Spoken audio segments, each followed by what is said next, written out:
Metre से अपना तानी हिट करे दा। मीटर के जगह फिट करे दा। अरे हाँ हो आवा हीटर से अपना तानी हिट करे दा।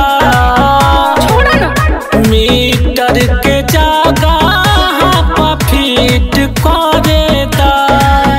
रोजे रोजे लगा के लाई फूसी तू तपास हो जाला।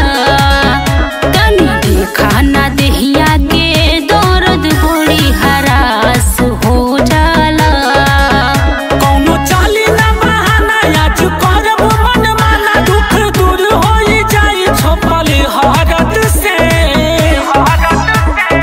पाला पड़ल ऐसन महारत से जान नहीं बचे लगी दर्द से। पाला पड़ल ऐसन महारत से जान नहीं बचे लगी दर्द से।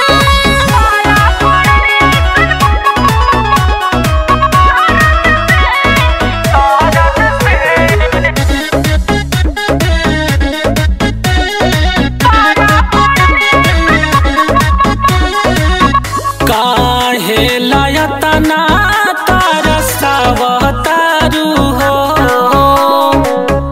बनल बा मूड नहीं आवतारू हो। तोहरा के अच्छा से जानी ले।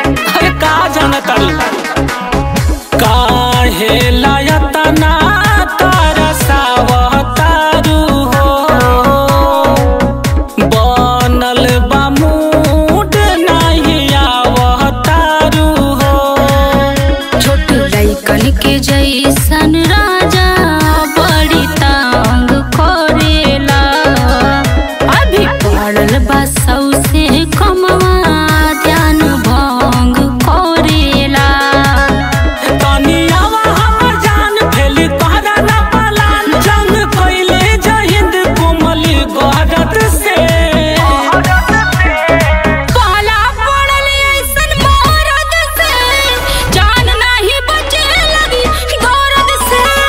पाला पड़ल ऐसन महारत से जान नहीं बचे लगी दर्द से।